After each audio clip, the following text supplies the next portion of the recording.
Hey hi guys, இந்த வீடியோவில் உங்களுக்காக ஒரு வித்தியாசமான ஜாம்பி ஹாரர் த்ரில்லர் சீரீஸை கொண்டு வந்திருக்கேன். இந்த சீரீஸோட பேர் பிளாக் சம்மர். இந்த சீரீஸ் ஆரம்பத்திலே பரபரப்பாக ஆரம்பித்து அடுத்தடுத்து போக போக அடுத்து என்ன நடக்க போகுது அப்படின்னு ஒரு சுவாரஸ்யத்திலே கொண்டு போவாங்க. அப்படிப்பட்ட சீரீஸோட எபிசோட் 1 கதையை தான் பார்க்க போகிறோம்.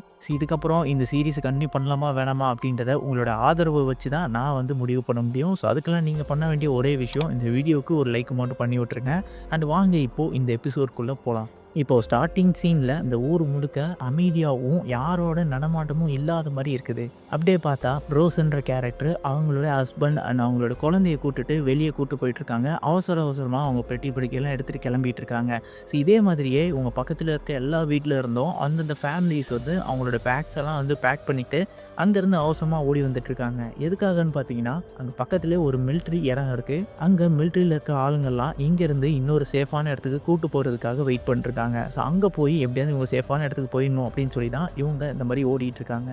இப்போது இவங்க எல்லாருமே அந்த வண்டியில் ஏறுறதுக்காக லைனில் நின்றுட்டுருக்காங்க. இந்த வண்டி எங்கே போகுது அப்படின்னு பார்த்தீங்கன்னா, பக்கத்தில் இருக்க ஒரு ஸ்டேடியம். அந்த ஸ்டேடியம் ஃபுல்லாகவே சேஃபான ஒரு இடம் தான். ஸோ அங்கே போனால் எந்த ஒரு பாதிப்பும் இருக்காது அப்படின்றதுக்காக இங்கே இருக்கிற மக்கள் எல்லாத்தையுமே அங்கே எவாக்குவேட் பண்ணிகிட்டு இருக்காங்க. அதுவும் குறிப்பிட்ட மக்கள் மட்டும்தான், அதுவும் செக் பண்ணி தான் அனுப்புவாங்க. ஸோ அதுக்காக தான், அந்த செக்கிங்காக தான் இந்த லைனே நின்றுட்டுருக்கு. இப்போது நம்ம ரோஸோட பொண்ணை ஃபஸ்ட்டு செக் பண்ணி அந்த வண்டியில் ஏற்றிடுறாங்க. ஸோ இதுக்கப்புறம் ரோஸோட அப்பாவை செக் பண்ணும்போது அவருக்கு வேர்த்து கொட்டுது. என்ன நீங்கள் சாதாரணமாகவே இல்லையே, ஏதோ தப்பாக இருக்குது, நீங்கள் என்ன பயப்படுறீங்களா, இல்லை உங்ககிட்ட எதுவும் வெப்பன் இருக்கா அப்படிங்கிற மாதிரி அந்த மிலிட்ரி ஆர்மி ஆஃபீஸர் கேட்குறாரு. அதுக்கு அவர் இல்லை அந்த மாதிரிலாம் எதுவும் இல்லையே அப்படிங்கிற மாதிரி சொல்ல, இப்போது அவரோட வயிற்று பகுதியை செக் பண்ணும்போது வலிக்குது அப்படிங்கிற மாதிரி கத்துறாரு.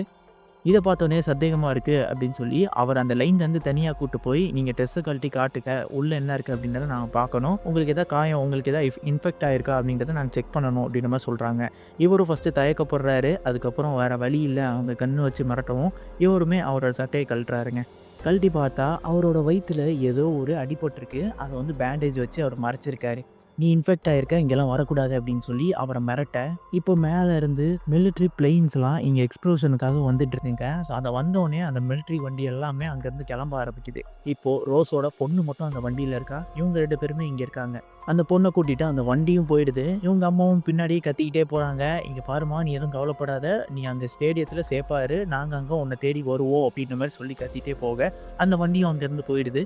இதுக்கப்புறம் இங்கே இருந்தால் சேஃப் கிடையாது. ஏன்னா மேலே வர பிளெயின்ஸ் எல்லாமே இங்கே எக்ஸ்ப்ளோஷன் பண்ணி இந்த இடத்த அழிச்சிட்டு இருக்காங்க. ஏன்னா இங்கே நிறைய ஜாம்பிஸ் வந்துட்டு இருக்கு. ஸோ இந்த ஜாம்பிஸ் எல்லாம் அடிக்கணும் அப்படின்னா இந்த ஊரில் எல்லா எக்ஸ்ப்ளோஷனும் பண்ணால் மட்டும்தான் இந்த ஜாம்பிஸை நம்ம நிறுத்த முடியும். அப்படின்றதுக்காக தான் இவங்க இப்படி பண்ணிகிட்டு இருக்காங்க. எல்லாருமே அறக்க பறக்க ஓடிட்டு இருக்க நம்ம ரோஸுமே என்ன பண்ணுறாங்க, ஒரு வீட்டுக்குள்ளே போயிட்டு அவங்க ஹஸ்பண்டையும் கூட்டு போய் அங்கே போய் ஒளிஞ்சிக்கிறாங்க. வெளியே ஏகப்பட்ட குண்டு வெடிப்பு சத்தம் கேட்டுக்கிட்டே இருக்குது. இவங்க பயந்துட்டு கீழே படுத்துருக்க ஒரு வழியாக அந்த சத்தம் நின்றுடுது. இப்போது நம்ம ரோஸ் என்ன சொல்கிறாங்க, இங்கேருந்து நம்ம பொண்ணை காப்பாற்றுறதுக்காக, அதாவது பொண்ணுக்கிட்ட போகிறதுக்காக ஸ்டேடியத்துக்கு எப்படியாவது போயிடணும், நீங்களும் என் கூட வாங்க அப்படின்னு சொல்ல, அதுக்கு அவர் என்ன சொல்கிறாரு, என்னால் இதுக்கு மேலே வர முடியாது, மிலிட்ரி ஆளுங்க நான் இன்ஃபெக்ட் ஆகிருக்கேன் அப்படின்னு சொல்லி உள்ளேயும் விட மாட்டாங்க, ஸோ என்னால் முடியாது, நீ வேணா போ அப்படின்ற மாதிரி சொல்கிறாரு. அதுக்கு இவங்க, உங்கள் பொண்ணு மேலே உங்களுக்கு அக்கறையே இல்லையா அப்படின்ற மாதிரி கேட்க, அதுக்கு அவர், உன்னை விட நான் அதிகமாக பாசம் வச்சுருக்கேன், எனக்கு இன்ஃபெக்ட் ஆகிருக்கு, அதை நீ புரிஞ்சுக்கோ, என்னால் வர முடியாது, நீ போ, நம்ம பொண்ணுக்காக நீ போகணும் அப்படின்ற மாதிரி அவர் சொல்கிறாரு.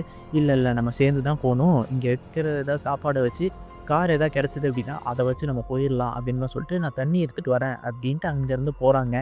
போய் கிச்சனில் என்ன கிடைக்குது அப்படின்னு சொல்லி தேடிட்டு இருக்கும்போது வெளியே இருந்து ஏதோ ஒரு சத்தம் கேட்குது. இவங்களும் கிச்சனில் இருக்கிற கத்தி எடுத்துகிட்டு சேஃப்டிக்காக அப்படியே வெளியே வராங்க. வெளியே வந்து பார்த்தா அந்த ரூமுக்கு கீழே ரத்தமாக இருக்குது. அப்படியே இன்னொரு ரூமில் பார்த்தா இவங்க ஹஸ்பண்டு முழு ஜாம்பியாக மாறி இன்னொரு ஆளை குடிச்சு கடிச்சிக்கிட்டு இருக்காரு. இதை பார்த்த இவங்க அப்படியே வீட்டை விட்டு வெளியே ஓடி வராங்க. இவங்களை துரத்திக்கிட்டே இவங்க ஹஸ்பண்டு ஜாம்பியாக மாறினார்ல, ஸோ அவர் துரத்திக்கிட்டே வந்துட்டு இருக்காரு. ஒரு ஃபென்ஸில் நம்ம ஹீரோயின் மேலே போய் ஏற ட்ரை பண்ணுறாங்க. அது கீழே அந்த ஜாம்பி இவங்களை பிடிச்சி இழுக்க ஆரம்பிக்குது. அந்த நேரம் என்ன பண்ணுறதுன்னு தெரியல. அவ்வளோதான், மாட்டணும் அப்படின்ற மாதிரி இருக்கும்போது பின்னாடி இருந்து வந்த ஒரு மிலிட்ரி ஆளு கண்ணாலேயே அந்த ஜாம்பியை போட்டு தள்ளிடுறாரு. ஸோ இதுக்கப்புறம் நம்ம ரோஸு அவங்க கிட்ட போயிட்டு, என் பொண்ணை காப்பாற்றணும், என்ன நீங்கள் ஸ்டேடியத்துக்கு கூட்டு போங்க அப்படின்ற மாதிரி சொல்லி அழுகிறாங்க. அவரும் அதுக்கு ஓகேன்றாரு. இதோட இவங்க ஸ்டோரி அப்படியே இங்கே கட் பண்ணிட்டு இன்னொரு பக்கம் ரயன் அப்படின்ற ஒரு கேரக்டரோட ஸ்டோரியை சொல்ல ஆரம்பிக்கிறாங்க. இவனுக்கு வாய் பேச தெரியாது. இவன் என்னமோ சத்தம் கேட்குதே அப்படின்னு சொல்லி அந்த ரோட்டில் அப்படியே பார்த்துட்டே நின்றுட்டு இருக்கான். அங்கே ஒரு பொண்ணு ஒரு வண்டியால் அடிபட்டு கீழே விழுந்து கிடக்கா.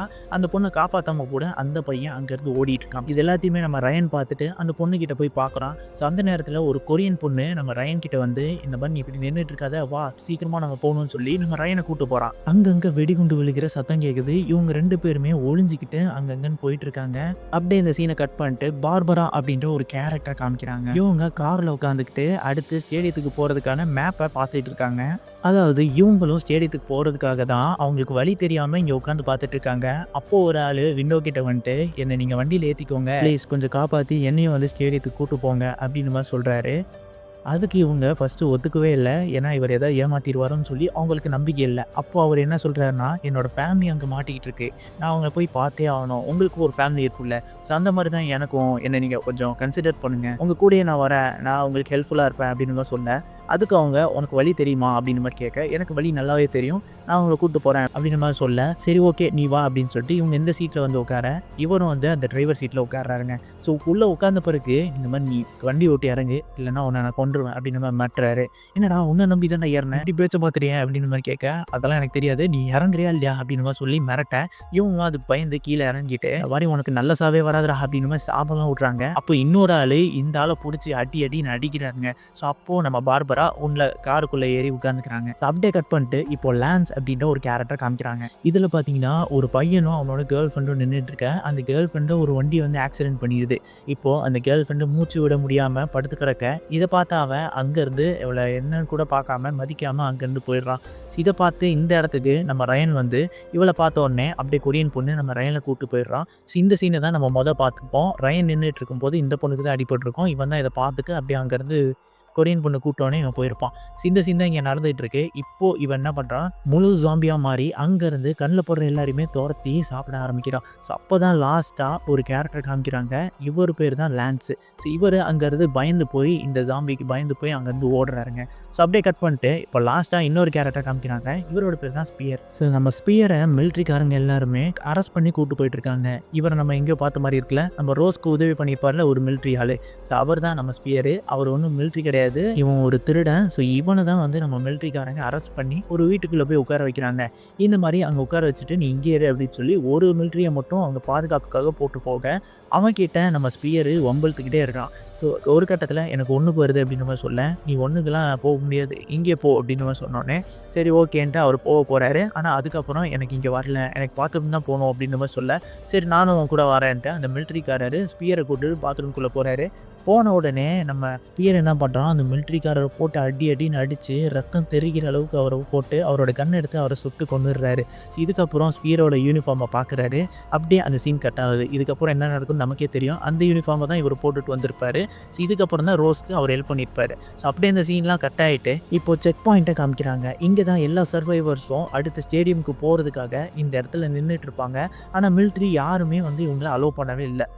அவங்க அலோவ் பண்ணாமல் இருக்கவும் அங்கே இருக்கிற நிறைய மக்கள் வந்து அவங்கள பிடிச்சி தள்ள அந்த கேட் ஓப்பன் ஆகிடுது. அங்கேருந்து எல்லாருமே உள்ளுக்குள்ளே ஓடி வர ஆரம்பிக்கிறாங்க. இப்போ ஒரு கார் முன்னாடி இருக்குது. அந்த காரில் ஒருத்தர் அந்த கதவை திறந்து ஒருத்தனை போட்டு அடிச்சுக்கிட்டு இருக்கான். இந்த சீனை தான் நம்ம பார்பரா கேரக்டரில் பார்த்துப்போம்ல, பார்பராவை மிரட்டி காருக்குள்ளே ஏறிப்பான்ல, ஸோ அவனை போட்டு கடைசியாக ஒருத்தன் அடி நடிப்பான்ல, ஸோ அந்த சீன் தான் இங்கே அப்படியே லிங்க் ஆகுது பாருங்களேன். அவனை அடிச்சுட்டு அவங்க அதாவது இந்த சர்வைவர்ஸ் எல்லாரும் அந்த காருக்குள்ளே ஏறிக்கிறாங்க. அதில் நம்ம கொரியன் பொண்ணு மட்டும் இந்த காரில் ஏறிக்கிறான். மீதி இருக்க எல்லாருமே இங்கேயே மாட்டிக்கிறாங்க. அந்த காரும் கிளம்பிடுது. இப்போ நம்ம ஸ்பியரும் ரோஸும் பின்னாடி இருக்கிற நம்ம ரயனை பார்த்து நீங்களும் எங்க கூட சேர்ந்துக்கோங்க அப்படின்னு மாதிரி சொல்கிறாங்க. இங்கே தான் நம்ம ரயன் கூட லான்ஸும் இருக்காரு. ஸோ இப்போ இவங்க 4 பேரும் சேர்ந்து அவங்களோட பயணத்தை தொடங்க ஆரம்பிக்கிறாங்க. ஸோ இந்த சீனில் இந்த எபிசோடும் முடியுது. இந்த கதை எப்படி இருந்தது அப்படின்னா உங்களுடைய கருத்துக்களை கமெண்ட்ஸில் சொல்லுங்கள். அண்ட் இதே மாதிரி அடுத்த எபிசோட் ரொம்பவே இன்ட்ரெஸ்ட்டாக இருக்கும். அடுத்த எபிசோட் வேணும் அப்படின்னா கமெண்ட்டில் எபிசோட் 2ன்னு சொல்லி கமெண்ட் பண்ணுங்கள். அண்ட் லைக்கும் போட்டு விட்டுங்க. உங்களோட ஆதரவை வச்சு தான் அடுத்த எபிசோட் போடலாமா வேணாமான்னு சொல்லி நான் முடிவு பண்ணுவேன். அண்ட் ஓகே காய்ஸ், நெக்ஸ்ட் வீடியோவில் உங்களை சந்திக்கிறேன். Until then signing off.